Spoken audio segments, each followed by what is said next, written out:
Olá, bem-vindas e bem-vindos. Se você mora no Brasil, bem-vinda e bem-vindo. Você conhece essa birosca em que a gente vive.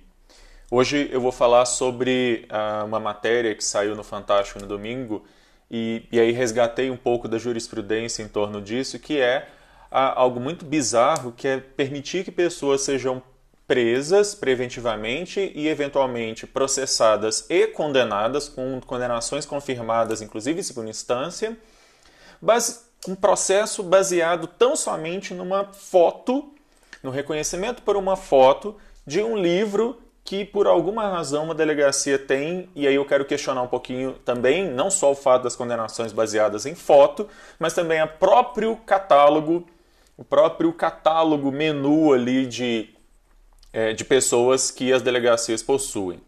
É um pouco sobre isso que eu quero falar, mostrar que, na verdade, isso viola flagrantemente a Constituição e só mostra, mais uma vez, o típico cliente do sistema penal nesse país, em que o sistema penal não está interessado efetivamente em procurar, investigar e punir crimes de verdade, tipo assassinato, estupro, etc., mas, na verdade, está preocupado em ficar prendendo ladrão de galinha e pessoa portando 3 gramas de maconha. É um pouco sobre isso que eu quero falar hoje.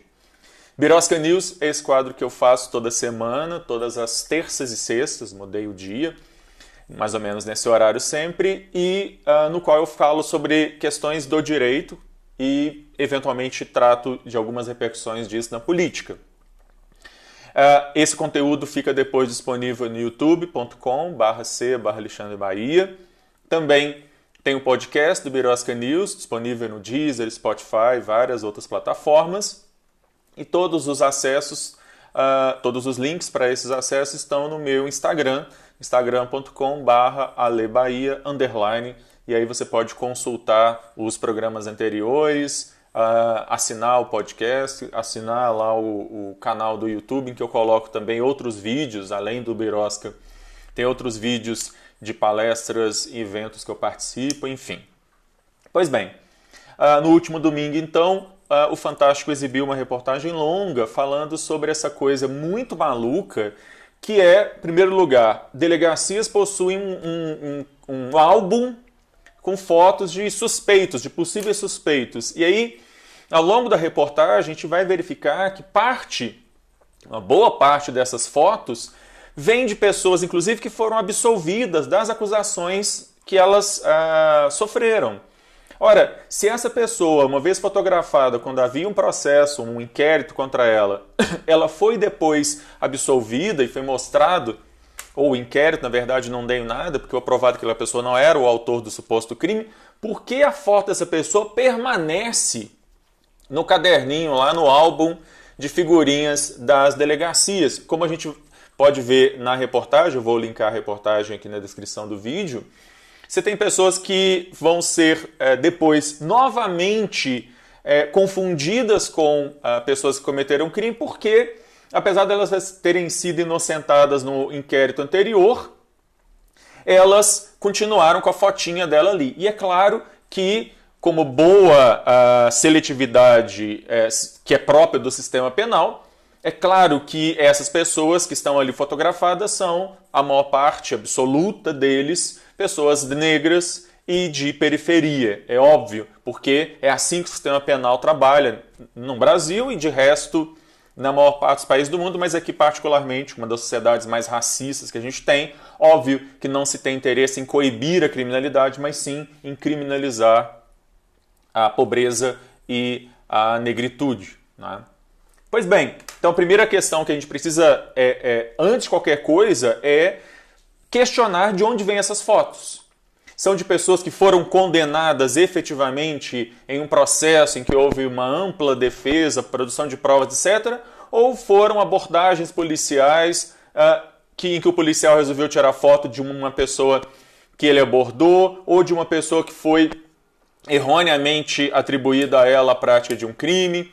O Ricardo está lembrando aqui justamente do artigo 226 do Código de Processo Penal, e eu quero falar desse artigo, inclusive, viu, Ricardo?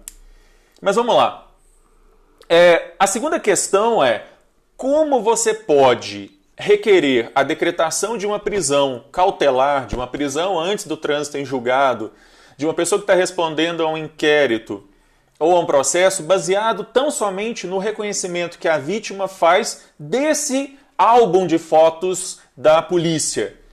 É claro, alguns promotores na reportagem, delegados, vão dizer as fotos são importantes. Eu, na verdade, questiono de plano de onde é que vieram essas fotos. Mas, ok, supondo que essas fotos sejam produzidas de maneira correta, o que não me parece ser o caso em boa parte dos casos, supondo que seja feito de maneira correta, é claro que um pedido de prisão cautelar ou uma condenação dessa pessoa não pode ser baseada tão somente numa foto. Tão somente no reconhecimento de uma foto. O Ricardo estava lembrando o artigo 226 do Código de Processo Penal, em que, apesar da redação não ser das melhores e, de certa maneira, até dá alguma margem para isso, mesmo o artigo 226 do Código de Processo Penal, que é de 1941, da época da ditadura do Vargas, ele exige que o reconhecimento seja feito por outros elementos que não uma foto.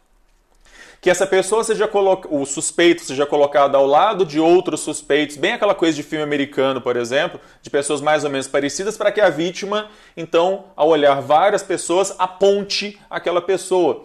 Então, mesmo num cumprimento assim muito restrito do Código de Processo Penal, que é ruim, né, deveria ter sido reformado nesse sentido há muito tempo, nem isso, na verdade, a Polícia Civil segue quando mantém esse tipo de prática.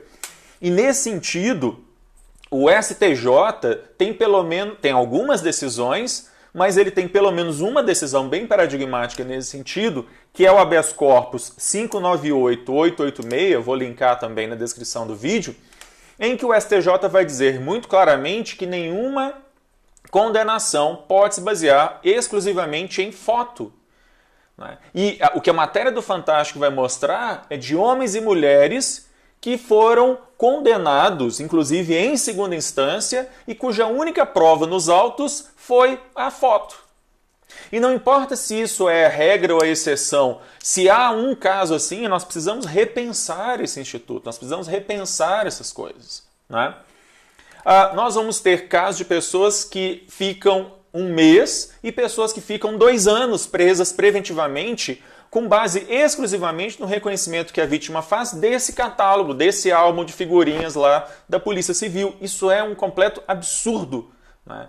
É um completo absurdo. Não há, até pela lógica do Código de Processo Penal, em que se prevê uma série de outras medidas em que a prisão cautelar é a última, só se nenhuma outra medida for possível é que deve ser decretada a prisão cautelar e, na verdade, o que é a regra, o que é a exceção, acaba virando a regra. E essas pessoas inocentes são presas preventivamente e, de acordo com a pesquisa que é mostrada na reportagem, elas passam, em média, 9 meses. A média dessas prisões é de 9 meses. Isso é um completo absurdo. Isso é um negócio que é absolutamente surreal.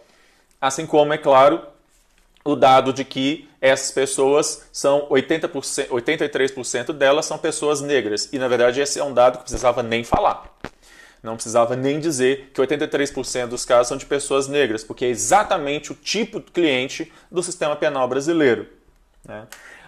E é importante a gente ter claro que, uma vez que você apresenta a foto para uma vítima, há uma tendência de boa fé mesmo dessa vítima em acabar apontando alguém ali daquela foto.